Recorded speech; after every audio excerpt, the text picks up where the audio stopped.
time. We're going to review all the new cards that have been revealed, and we'll get out my thoughts on them, any ideas about decks I might have, and what we might be seeing coming up in the next few days. Next few weeks, really.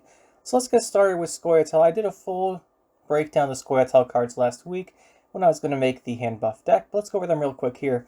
Torque, it's a relic, which is nice for Harmony, and obviously Harmony is not the focus of the card, but it is nice to have a relic outside of the Call of Harmony leader ability. So when it's boosted, you boost a random different unit in your hand by the same amount. The Ocean always starts in your hand. Always starting your hand is incredibly powerful, especially for something like this with a huge payoff effect. If you buff it, you get double value on the buff because it buffs something else. If that buff also goes onto something with a payoff, so say Aglace, for example, they're getting triple value on the buff. This is a really strong card, and it alone by itself makes you want to try out hand buff and see if it's actually pretty good. And I think it might actually be playable. So let's go on to the next card then. We've got our Watcher of the Valley. So give an enemy bleeding equal to the amount of boost on the card, bonded, deal damage instead. The reason this is good is that hand buff had very few payoff cards. You had Aglace and you had Sheldon Skaggs. And then you also kind of have Elven War Dancer, but when it's boosted before you play it, it does 3 damage instead of 1. That's not great. And then you have sort of Mahakam Defender, where if it's boosted, it keeps boosting itself by 1, but that's not really a hand buff payoff. You just want to buff that by 1 ideally, so it buffs it or boosts itself, so you don't have to make it really tall. This is a really nice payoff. Is it a good card? It's pretty good if you're playing hand buff, that's for sure. The bonded make it damage is pretty nice. You can actually get a fair bit of damage out of this, surprisingly, almost like a mini Sheldon Skaggs with the bonded. But unlike Northern Realms, you don't really have ways to make extra copies unless you're playing something like Megascope for trying to have a bit of fun. But I don't think you'll be doing that because it's going to be in a hand buff deck. But it is really nice. The bleeding value, it's not like your vampires, you don't have that much bleeding synergy, but it's a nice way to give you another bronze card to pay off the hand buff. Bountiful Harvest here. This one I'm really intrigued by, and the reason why is because it's a nature. It's a 6 provision nature, so your Force Protector can get this, your Fog can toot it from your deck, and replaying this with Force Protector might be pretty good. It also has a lot of synergies. So first of all, you can play a Bronze Doblathana Elf. There's the different ones here. There's the Bomber, there's the Bowman, there's the Sentinel, there's the Sorceress, the Whisperer, and the other one that does damage. So there's some options here. You can, and then based on the position of the one you create, so if you pick the leftmost one of the create screen, it buffs the leftmost unit in your hand by 2. The rightmost one, if you pick it, boosts the rightmost unit in your hand by 2. And if you pick the middle one, it buffs a random unit in your hand by 2. Really strong for hand buff. It's nice that you can pick where the buff goes to a degree. And then it's interesting that you're going to have to choose between, maybe you want the strongest potential card, probably Whisper of Doblathana or the Sorceress for engine values. Or if you just want to pick the one that buffs the thing in your hand that you'd rather have buffed, that's probably the option you're going to go with. But it's a really interesting card. And it's nice seeing it as a 6 provision bronze. So there's actually three 6 provision specials in Scoia'tael now. The Orb of Insight, this card, and the Zoltan's Company. So that's nice. The reason why that's nice is we have Phil Evandrel here. So melee, create and play a special card provision cost equal to its power. That's really what you want to be going for. And then the range is going to be one that's equal to or lower than its power. So really you want to get to its power you want. So say, for example, the card we just talked about, Bountiful Harvest. You want to see it. You buff him by 2 when you play and he creates it. Or Zoltan's Company or Orb of Insight. I have a feeling most people just play this for the Orb of Insight if they use him for that. You can buff him in your hand by 2 fairly easily. Either by Dunka, something like that. Dunka hits him twice. You have a Circle of Life you can play in the deck. It fits fairly well into the Orb deck, so you can play Circle of Life, and that'll buff him by 2, and you can use him to do that, an extra Orb. I feel like a lot of people will be doing that. But what's really strong is potentially you can buff him to, this is what I want to try out, it's the Double Waters of Brokilon. You can do that again. If you buff him to 12, I think Waters of Brokilon is now, you can then play out the Waters of Brokilon with him, which is very nice. And makes you want to try out Harmony Hand Buff. That's a deck we're going to be running for a bit. Not sure how good it's going to be, but I'm definitely going to be trying that out. That'll be one of the things we go for. The ranged ability is more there, and if you go past what you want to buff, so say you get him to he goes to 15 power because you just keep him in your hand or something, you're going to get a pretty random card, but at least it's not useless. If he didn't have the ranged ability, he wouldn't do anything then. So it seems really strong third big payoff from hand buff, and Torque really going to be carrying the hand buff here, but still seems pretty good, and I'm sure a lot of people will be trying him out, me included. On to Nilfgaard then. We have Lydia von BREDEVOORT. So deploy melee, create and play a bronze special card for your opponent's faction. Now that's actually really nice. The reason why it's nice is because you assimilate in Nilfgaard. And Assimilate loves stuff like this. For example, Assimilate runs Triss Telekinesis to make a card that wasn't in their deck a lot of the time. So she plays for 4, she creates a card in your opponent's deck, and that gives you value. It's pretty flexible, and then you trigger all of your assimilates. Now Lydia here will create one from your opponent's faction, not their deck, so a little bit different. You might get a card that's not great, so there's a couple of bronze specials you might not want, but most likely you'll see one that's pretty useful in your scenario. She's 1 more power than Telekinesis, and 2 less provisions. So that's a really nice buff. You can put her in your deck. You can actually keep Devotion then if you don't want your Triss. Really nice. And then range is play a special from your opponent's graveyard. This is also really good because you can pick something that if your opponent's played it, it's probably a pretty decent card. They're not going to be playing something awful. It might not have synergies with you, but the one thing I really see here is you can take the opponent's Orb of Insight with this. And that's Orb of Insight's a really popular card. The deck's really popular. And taking it from the opponent's graveyard takes away their replay value from it. And also, it'll come back unless it has the, yeah, it'll come back. So that's nice. Really good. I think this card will see a lot of play in Assimilate. Assimilate might be getting, well, Assimilate is getting better, and it wasn't too bad before if you're in Imprisonment Assimilate, so we'll probably be seeing some more of that. Now we have Illusionist. This one's very interesting. So, he's a human mage soldier. A lot of very interesting tags there. Soldier in particular might be useful, but Soldier already has a couple decent 4-provision cards. Now, looking at its ability, spawn a base copy of this unit from your opponent's graveyard to the right of this card and set its power to 1. The thing here is, it spawns and doesn't play, so Assimilate probably not running this unless you're going to run Teleport. But what it does have is the bonded is don't set its power to 1. The reason this card is good is that this expansion, when we get to the cards later on, there's a significant amount of increased graveyard interaction. So stuff in your graveyard, the opponent might want to set it up. So do this, you can set the spawn a base copy, and then you'll have something good that they had. So for example, the biggest of examples here, like things that increase their own base power, right? If you have the bonded, then it's really good. The other thing is you can take engine cards. So some cards are really strong, even if their power is set to 1. For example, I was looking at Indraga Larva. Taking in Indraga Larva is a pretty nice engine, and the bonded really is going to be the payoff here a lot of the time. You might even, if you have 2 of these in your hand, you're playing soldiers, buff 1 to up to 5, and it'll have some armor if you're playing the soldier leader ability, and it won't die. Then you play the second one, and you get the bonded off, and it doesn't set its power to 1. Pretty good. If it took it out of their graveyard, it'd be crazy, but it doesn't, so that's pretty good. And there's a lot of cards that have abilities too, like anything with an order this is pretty good on. Anything that has order do 2 damage, for example, it's not bad, because then he's a 3, you get 1 back, the order does 2 damage, sets up removal, it's not bad at all.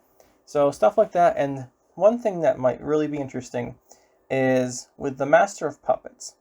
So for example, if you use Artorias Vigo and make a Master of Puppets, and then you swap it to the opponent, you can then use this guy to get that Master of Puppets back. I think that's really his best use is the Master of Puppets combo, because the Master of Puppets you want to be weak, and then you seize your opponent's unit. That's really where I think the strength of this card is, with Master of Puppets. We'll see if anyone else tries it out. I'm sure a couple people will. It's not too hard to figure out that will be great. So let's see if we can't make that work. Might be running a little bit of that. Sounds pretty fun. Now we have UILGEFORTZ Renegade. I'm very split on this card.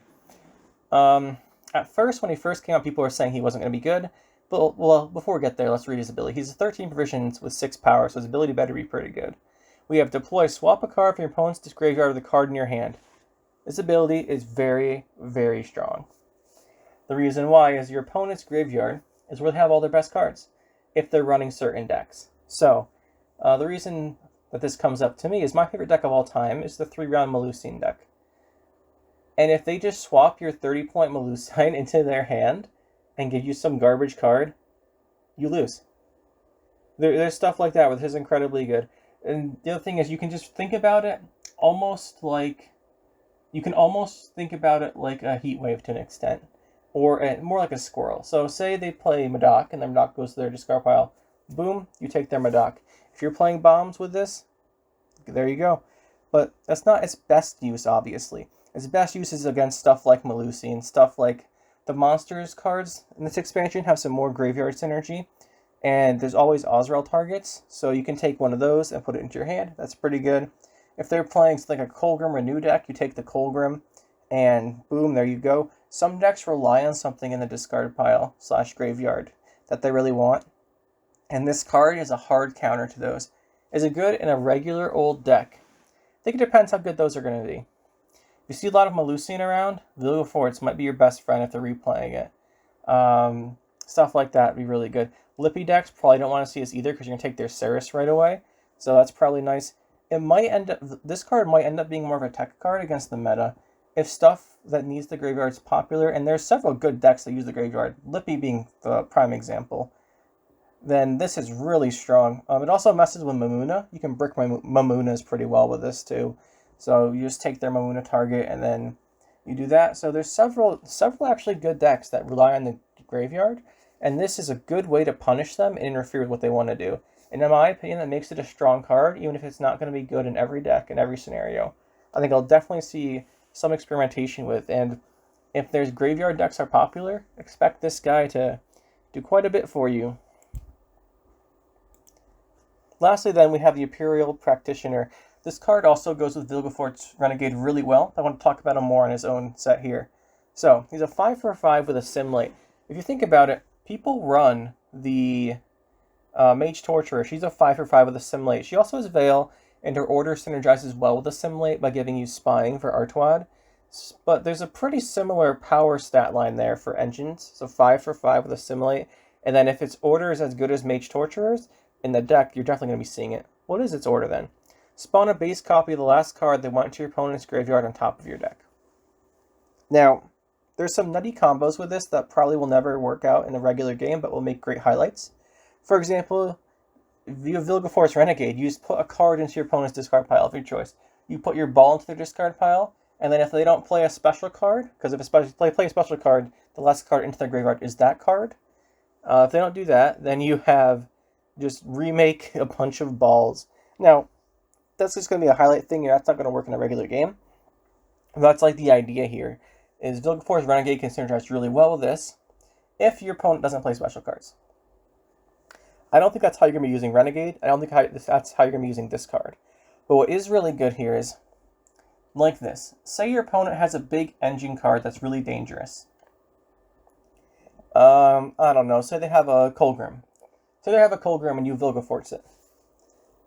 You can then use this the next turn to give yourself a Colgrim for the next round.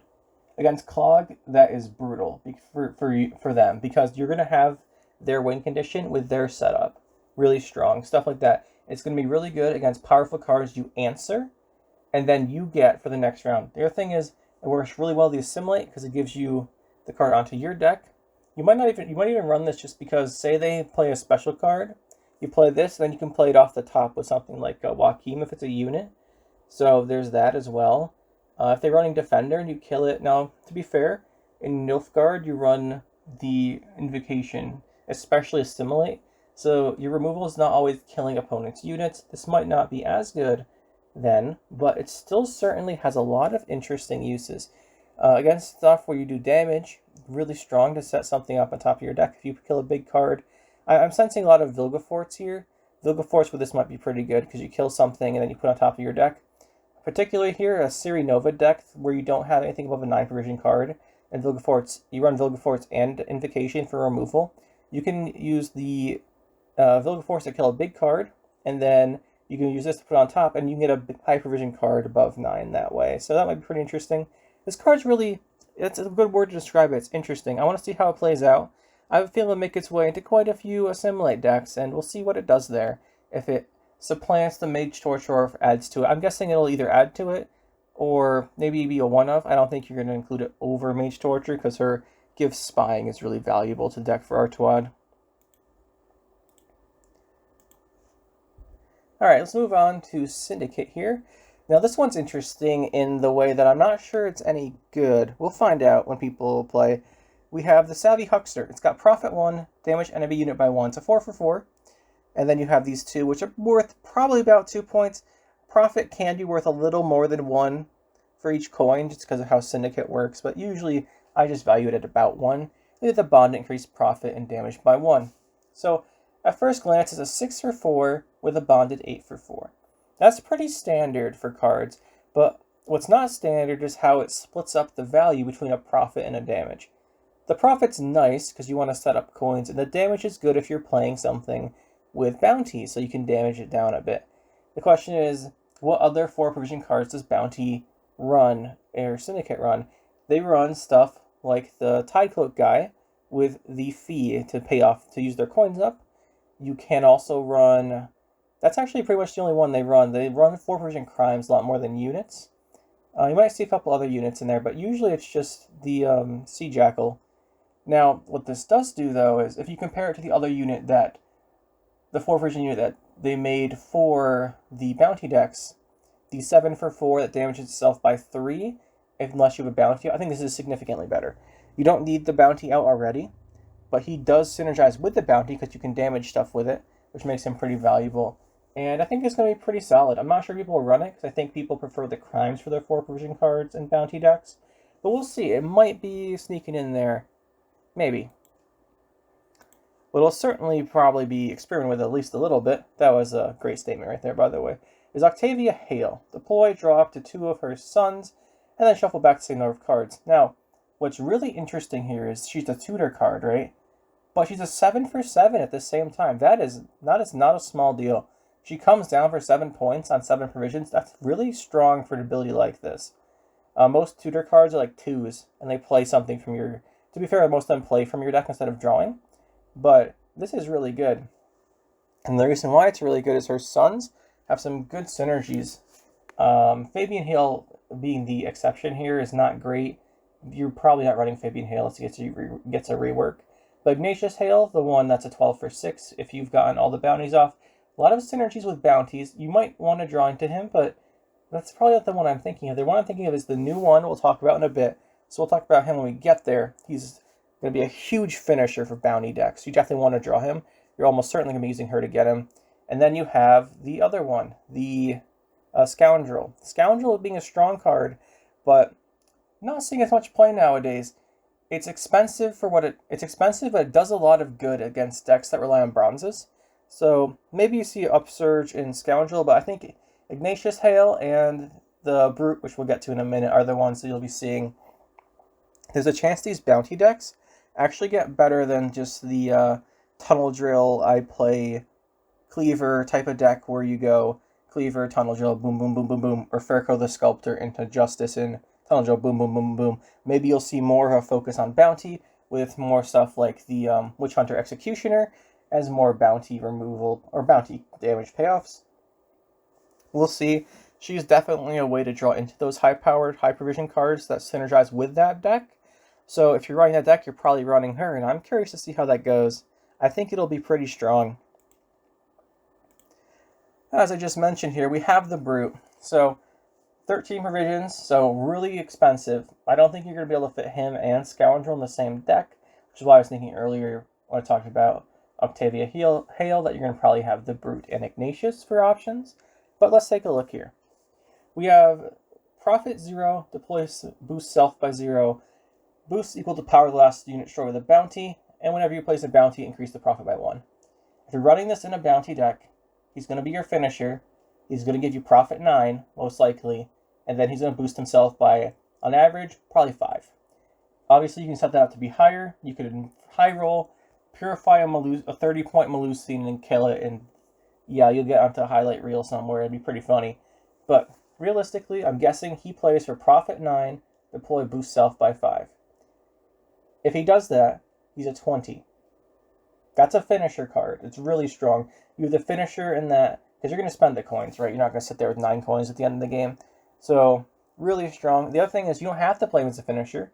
You can play him as one of those really strong swing cards to secure the round, kind of like how Snowdrop in the Tactical Decision works, where you play it to win the round for up a card or something earlier on. If you find that you want to win on even with it, you can do that with this because the swing will be so big.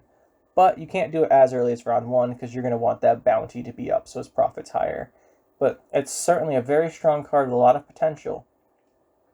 And say against stuff that increases the base power, or just like a standard 7-for-4 card some decks have. You kill the 7-for-4 with bounty, and then boom, this guy is a 13 that gives you 9 coins. Whew, that's a big card. Compared to Sigi for a minute here. Sigi gives you 9 coins most of the time when you're running him. He's a 4 with Intimidate and gives you 9 coins. He's strong. He's good in decks. If you're playing Bounty, this is a Sigi. For 2 provisions more, it's a Sigi. Or 1 provision more, it's a Sigi.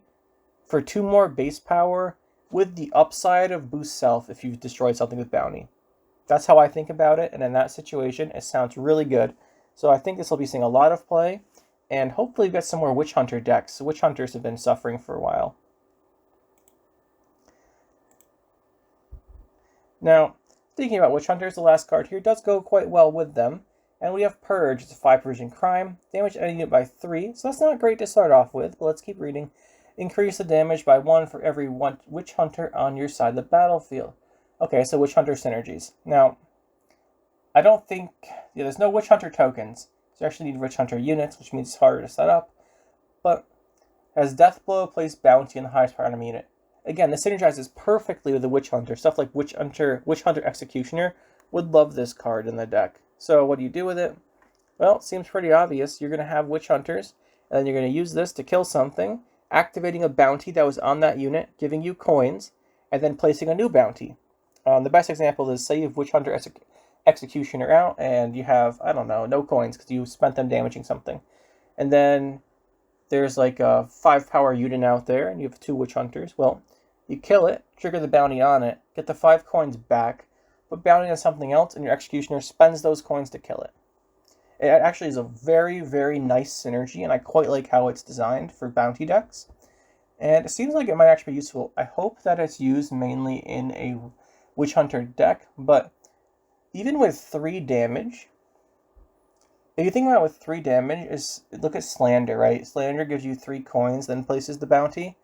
This for 1 provision more does 3 damage and places the bounty afterwards if it death blows. So Slander is clearly... Well, Slander in my opinion is going to be much better if you're not running the Witch Hunters, but something like this with the synergies is exactly what Witch Hunter needs, and I hope they actually get some play now. That'd be nice. Now we go to Skellige, the faction that I had the most fun with in a long time these last couple seasons with 3-round Melusine decks. Now, 3-round Melusine decks were kind of... I think people underestimated them, thought they were a meme for a while with Melusine and the Reigns. That being said, it was a strong deck, got me to almost 2,500 with Skellige. 2 different seasons, I believe. So, let's take a look at what we have here, because these are almost all cards that help Melusine and Reign decks. So we have RIOGHAN the Undying, Human Pirate Cultist Cursed, quite a bit of tags there, not bad, 8 for 8, and he starts in your graveyard. That's 1 thinning for you at the start of the game, but you're not going to play him just for that. It's a really expensive thin, I don't think you want to do that. But when he's played or summoned from your graveyard, trigger all remaining Rain and Storm on the opponent's side of the battlefield. Okay, now that's something we can work with. So you bring him back. It's an 8-point play. Freya's Blessing, probably the most obvious way you're going to do that. Although there are other options. You could renew him, although I don't think you really want to be doing that. It's probably going to be Freya's Blessing. Or the new card we'll get to in a little bit that brings him back. And then when you do that, triggers all your Rain and Storm.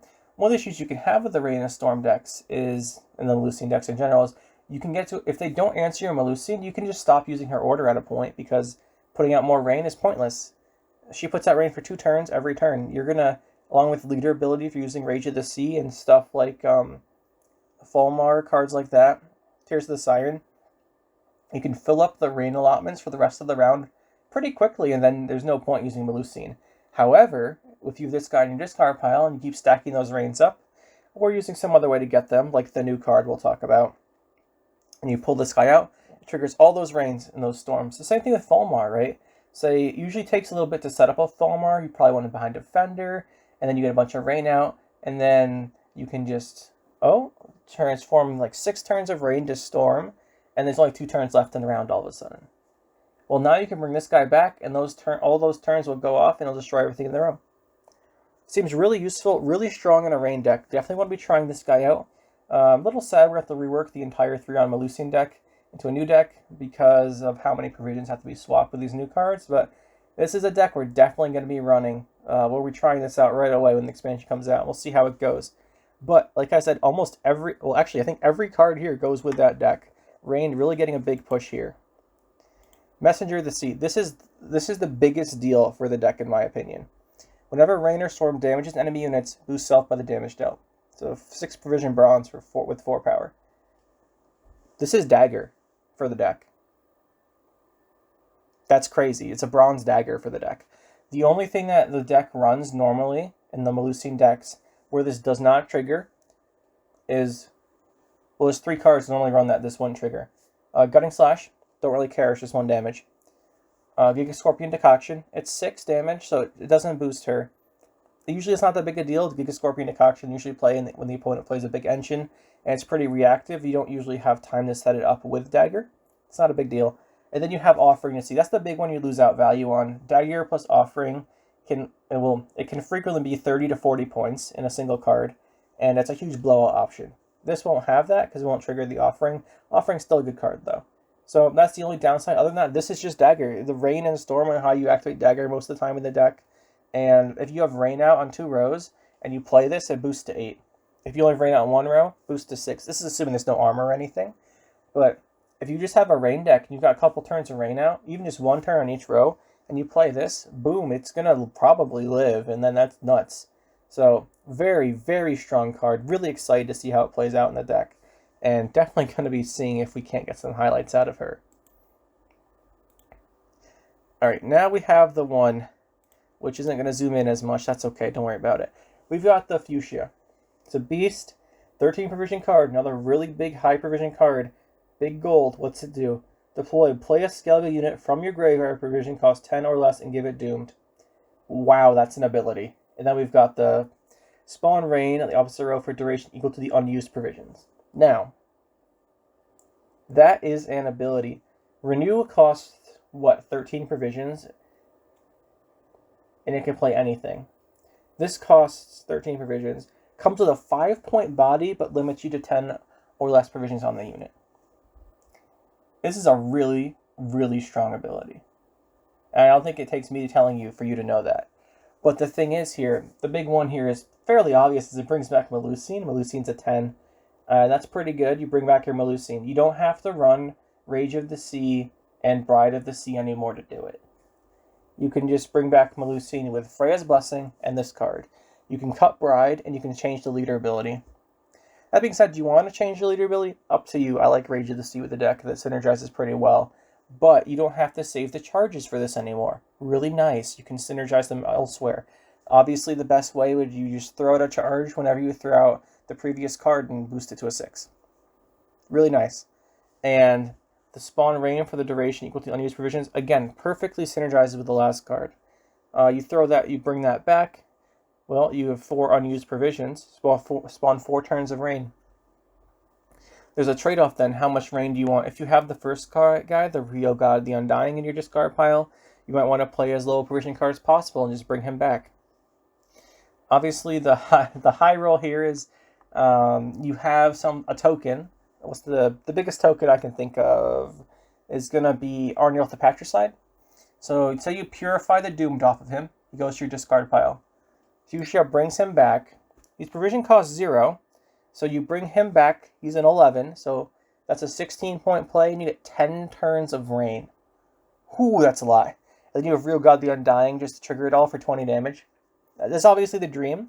Probably not the deck I'm going to be running, because I don't really think Arniel the Patricide's the best synergy, but there's an option there for tokens. It's certainly going to be pretty strong, and This ability is absolutely crazy. When they took second wind was in the game forever, right? The old Skellige ability to play one of your warriors from your discard pile again.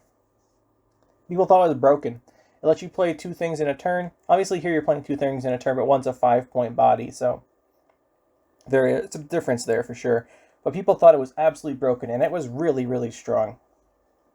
This is very similar to that ability, but you gotta remember that this is on a card, so part of the reasons leader abilities are stronger than card effects is that it's always available anytime you need it. You don't have to draw into it. So you do have to draw into this to be able to use it. You're going to want consistency, but it's certainly a very, very strong card. A lot of decks are probably going to be running this.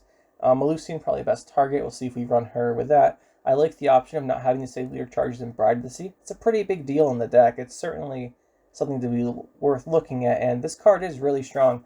And it's also really exciting, and let's see. Oh yeah, there's one more card still home. Let's go before we go to the next faction. We have the little HAUFRUE Singer. My favorite card of the expansion so far. I love the energy value, and the reason that HAUFRUE Singer is not more popular, I think, is that there's not enough self-damage cards that synergize with the deck it goes in. Here's one right here, little HAUFRUE. Not surprising, I guess, considering the names, but 6 for 4, that's alright. And then we've got Deploy, Increase base power by 2 if bonded. That's not bad. Skellige does tend to run Megascope at times, usually for your Raging Bear, your Bear Witcher, and the Greatsword. So there's an option there, but I don't think you're really going to be doing that. Besides, when you do that, it doesn't replay. You could say you want to teleport this, but I don't think you want to. It could be interesting, but order damage self by 4 and spawn range for 2 turns on an enemy row. This is the part where you might want to teleport it to reset the health on it, and then you can use the bonded. But again, I'm not sure that'll be the best way to use it. But here's the thing. Sure, damage self by 4 and spawn rain for 2 turns. It's an even point trade if the rain does damage, it doesn't hit armor. But it self-damages and sets up HAUFRUE Singer. When HAUFRUE Singer has things to heal, she's an 8 for 5 on deploy, 2 points a turn engine as long as you're healing. That's crazy value, and people really underestimate her. I think she'll see more play now. Maybe people will stop underestimating her. But this is certainly a really nice card for rain decks. It has the really nice thing of her ability is that she's a 6 for 4. Not going to die. Almost never going to die. Unless your opponent's Skellige and they have Gunning Slash. And then you could have the order to spawn the rain to synergize with the other cards. You can spawn the rain before playing the 4 for 6 we talked about previously. You can spawn the rain before playing, I don't know, your dagger. If you're still going to run dagger, you can spawn it and then have your rain synergies. Really nice that you can spawn it on an order to set stuff up. Maybe even the Melusine drummer guy will get play now, although that one will hold out hope for. But yeah, Skellige, these cards all synergize with the rain deck, and that is my favorite deck. So hopefully we'll be playing a bunch of it and seeing how it goes. Alright, let's go into monsters then. Monsters have some really interesting synergies, and it's kind of neat to see what they're trying to take monsters. Let's take a look. Lesser Witch, 5 for 4, not bad. Deploy spawn a base copy in your graveyard. Now, that has a lot of interesting effects, synergies here. So, the best thing is, well, I guess you can say it's Mortnart synergy to consume everything in your graveyard, or banish them all and get 1 power. Yeah, okay. But then we have this bonded effect, spawn a base copy on this row. Okay, now we're talking. If you get that off, you have a 10 for 4 play, and also a 5 for 4 play, 15 for 8. It's about what you'd expect, like 1 point higher than what you'd expect from a bonded effect if it goes off. Although some of the new bonded effects are stronger, which I think is valid, because bonded is a relatively underutilized keyword. But this has a lot of synergies with some of the upcoming cards. I think we'll talk about them when we get to them. But certainly not bad. Not bad at all because of the upcoming cards we'll take a look at. Firstly, though, we have Witch's Sabbath. This is the type of card people like to see and like to play. It's an organic 10 provision card, so you're going to get it from your Whisper's Tribute quite a bit. Summon up to 3 highest power units from your opponent's graveyard to an enemy row, then as many of your highest power monster units as from your graveyard to opposite row, and give them doomed. Now, there's 2 things here. 1, increased base power effects are really strong. 2, it summons, doesn't play, so Griffin, not going to destroy you. 3, if you're running big monsters, say Ygrin, you don't want to do because you can get summoned and die. But old Spear Tip, for example, your Gan Cans once they're boosted, Gan Sans, however you say it, definitely an option. Your biggest units, your highest power units, will almost certainly be higher power than the opponent's units if you're playing monsters. Especially against something like Scoia'tael. Scoia'tael's tallest units tend to be, especially the Gourd decks and Orbs, their tallest units tend to be like 4. You give them 3 4s, and then you get, of course they're going to have engines, so just ignore that for a second. So you give them 3 5 power units, and you get 3 10 power units. It's 15. Really, really good. Now, that's not what you're going to use this for, though. The biggest thing I see here is, this is one thing I see probably happening. You run Keltullius, right? You run a Keltullius deck, and Keltullius is protected by Cave Troll. Cave Troll's a 7, Keltullius is a 9. And if you're running a Keltullius deck, this can bring back Keltullius and Cave Troll at the same time with another unit while giving your opponent 3 units. It's a turn where you don't gain any units over the opponent, usually a problem with Keltullius decks, right? You want to not play units more than your opponent so Keltullius kills their stuff.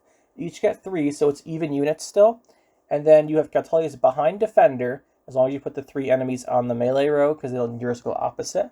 You can bring out Keltullius and Cave Troll in the same turn. That gives you at least 2 turns of Keltullius killing stuff. And that is probably how people play Keltullius for a little bit. Might try it out. It sounds pretty mean, but Keltullius round 1 with Cave Troll, and then you go into this 2 or 3. Really interesting potential. Obviously, it's not going to be too broken because you have stuff like Heat Wave, you can banish Keltullius, but outside, that's one option that I just see outside of just the pure value you can get from having really tall units. Should be a very interesting card. Looking forward to this one for sure. Now we have Yaga. It's a 13 provision, 1 power card. Deploy Sabbath, gain Zeal, so you're always going to play him with Sabbath. I don't really see any time you'd ever do that unless you have a Defender. But note the 1 power can die to the on-crate Longship, just like Colgrim can, so watch out for that. Order to consume 4 provision unit, then increase provision value by 1, cooldown 2. Well, what you want to do is consume an enemy 4 provision unit, and then the average 4 provision unit that people run tends to either be an engine card or something with good value, like Ballista, for example, or an engine card, just a 4-for-4 engine. So if he consumes a 4-for-4 engine, you're going to get the nice points there, and you'll take the engine away. Say it's a 4-for-4, they haven't done anything yet, it's a 5 point. He goes to 5, you take 4 away, 9 for 13, really good, then you had the value coming up. But the cooldown 2 means if you can keep consuming, if he's not answered, you will win the game. Almost certainly, as long as you have things to consume. Really strong, really interesting, but before we get into this too much and see how good he is, look at the last card here. Incubus. 5 for 5, not too bad. Summon a bronze unit from your opponent's graveyard to the opposite row, then a bronze unit equal or less provisions from your graveyard to this row. You can bring back something bad for them, something good for you. Really nice setup here. You can set up Yaga very easily. Bring back, say they're playing Nilfgaard, you bring back their Ardfen Tortoise, consume it. There you go. Yaga's a 15 for 13 on deploy, and that's really nice. Moving on to Northern Realms then, we have Alumni. So Northern Realms actually has several cards I'm interested in because of the Patience decks, and we'll start with this one. It's a 6 version card. It's got 4 power. If both values are equal to or higher than 4, gain Zeal. So probably Zeal is going to be really helpful. Order, melee damage enemy by 0. Order, range boost ally by 0. Values correspond to highest patience achieved by your banned art student or art student cards. This is a very, very strong payoff and exactly the type of thing that I think Patience needed. Well, Patience really needed an extra engine to help them out because they only had the 2 students. But this is actually a really strong payoff. Even if your students only get Patience 2, so say you played one with a shield, maybe you made it with Queen Adelia, maybe you made it with Ruin Word, and they damage the shield, and the next turn they kill it, you get 2 ticks of Patience. That means that this does 2 damage and boosts a unit by 2, or boosts a unit by 2. Keep in mind there's an or there. You have to pick the row you're putting it in. That's okay, but you really want to have the Zeal. So you're going to want to make sure your students survive the 4 turns, even more than normal. So the issue is that the students usually don't survive, and if they do survive, you're in a good spot anyway because you're getting so much value. But this is I think this almost might be better payoff than Tisea for the students, just because it synergizes more. You don't have to play it in the same turn. You can play it, have the order, then damage something. And having another student that you can, or another mage you can create off of something like Rune Word is really nice. So in Patience, this is going to help you out. Outside of that, probably not going to play it, and we're going to see if Patience gets any support. I think there's at least one other card here that'll help them out. And let's see what else they have. We have the Chapter of Wizards. Location Resilience, like all the locations. I think all locations at least. Deploy Spawn and Play Rune Word. Like I just mentioned Rune Word. That's really nice. This is nice. It sets up probably a student, as you're going to have some kind of shield for protecting it. It's nice. Then as Order, spawn a base copy of the last played allied bronze mage on this row. This is exactly the type of thing that the mages needed. Or the what's it called? The Patience cards needed. Yeah, they're mages. So, spawn and play Rune Word on deploy. Nice, it sets up an engine with a bit of protection. Order, spawn a base copy. So you can either go for something like Cintern and Spellweaver Overflow, or Overload, where you just keep making Cintern Spellweavers and just zap everything down. Sometimes people used to do that. It was alright, but then Reinforced Ballista just became a better version of that, because it had the reset cooldown with your Warfares, and it was fairly easy to get copies, and they triggered Scenario. But this is actually really nice. And the other thing is it doesn't spawn and play, it just spawns the copies. So you can't use this for triggering your bonded card, which we'll get to in a little bit. There's a bonded card they're adding. But it's certainly not a bad ability at all, and I can see some people maybe trying this with Blue Stripes Commandos. Not sure it's the best idea. It's really expensive, but it is a way to get 2 engines in one turn, and from looking at stuff like Waters of Broccolon, that's always pretty strong. So we'll have to see how this goes, and maybe you want to run more just mages and cut out some of the dual cards or the siege from your Patience decks, but we'll see. This is very interesting. I like the card. Meditating Mage here, Patience. So note that he has to be a student for the alumni, so his Patience will not help you out there. And Order, gain Vitality. Okay, Order, gain Vitality for 0 turns is based on your Patience. So, and then has Bonded, gain Resilience. The Bonded Resilience is really where it's at here.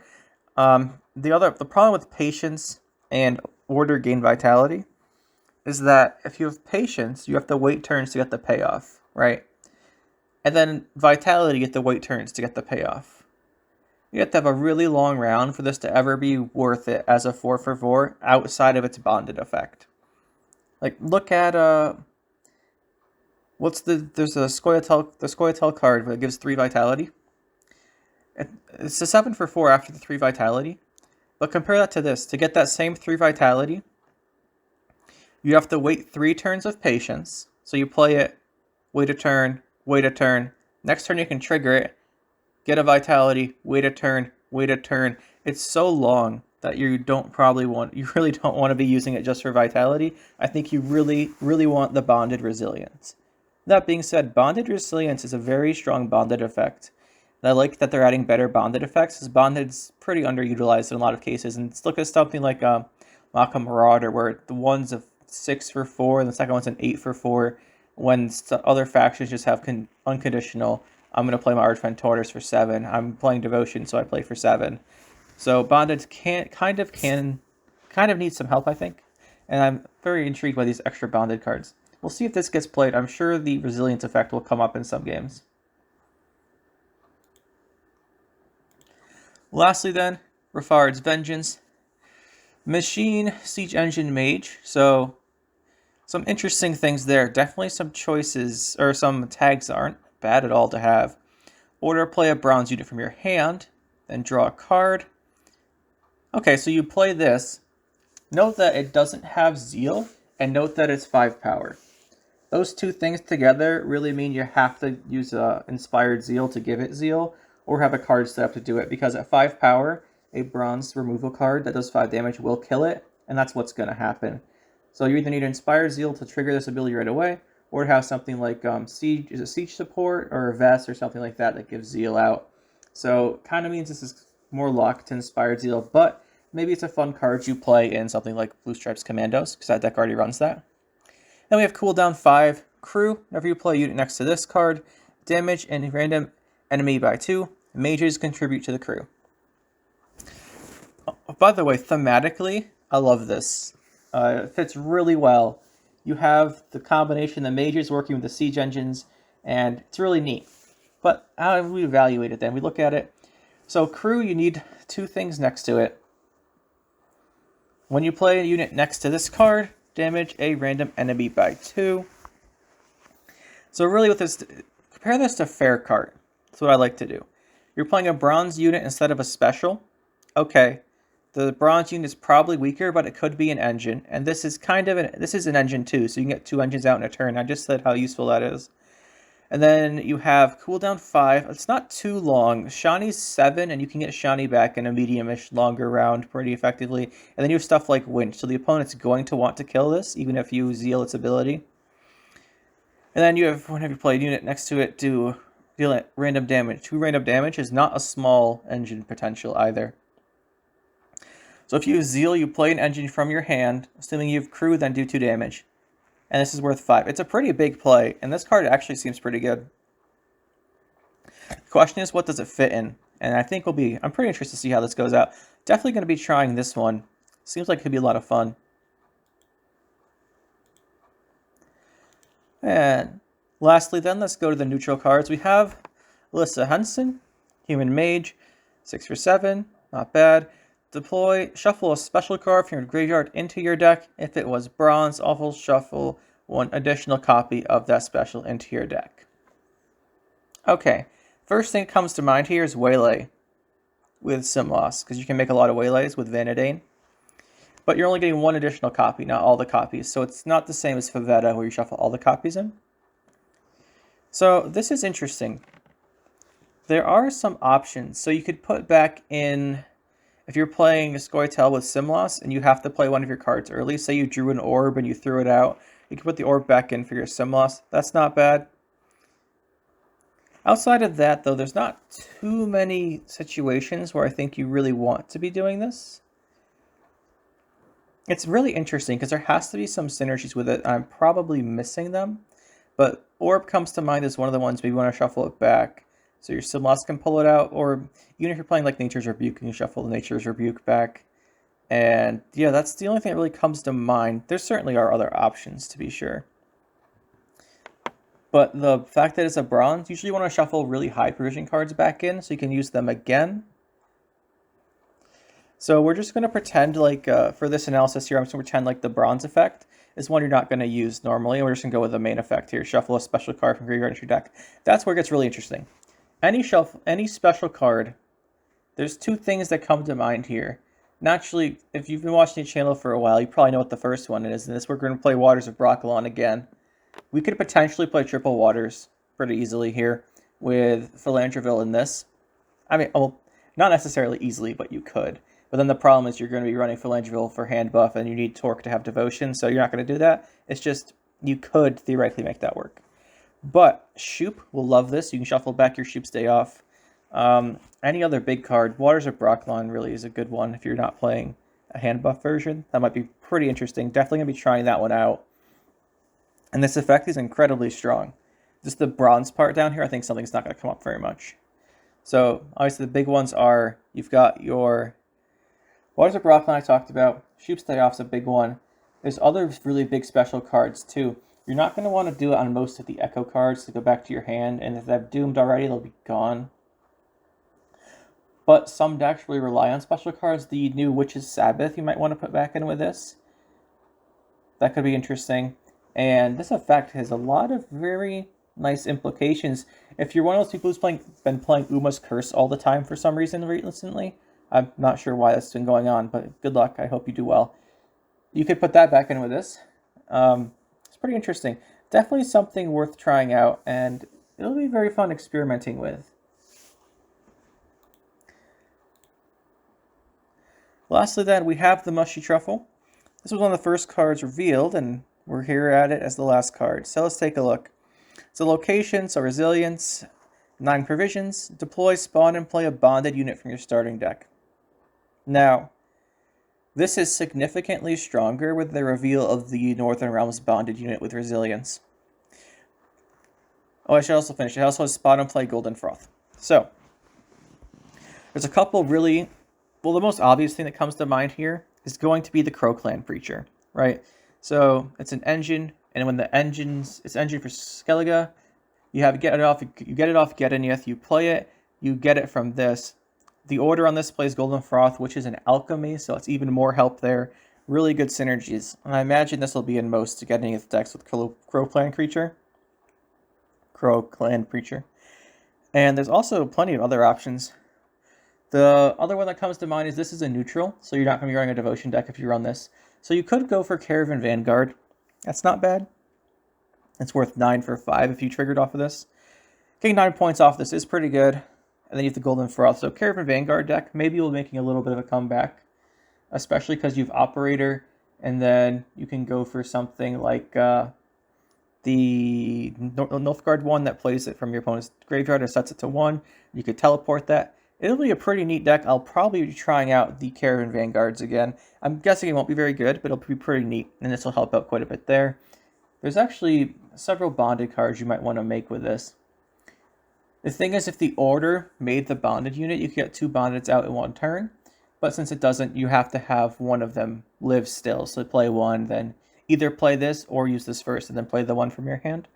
But it certainly has potential, and bonded units, I'm glad they're getting a lot of support. And this seems pretty interesting. So that's it, guys. That's all the cards. This is my, I would say, second impression. Some of the newer ones, since the Skellige ones, I didn't look at them too much after they came out. So that part is more first impression. So I might have missed something. I probably missed things. If you guys have anything you want to see, any new decks you guys want to see me make, if you see anything interesting with these cards I didn't point out, because there's a lot to talk about. I'm sure I missed things throughout this and synergies or maybe deck ideas. If you see anything like that you want to mention, just say it in the comments, and hope you guys enjoyed this. These cards look really interesting. I'm looking forward to making a bunch of the new decks, and hope you guys enjoyed. We'll see you next time.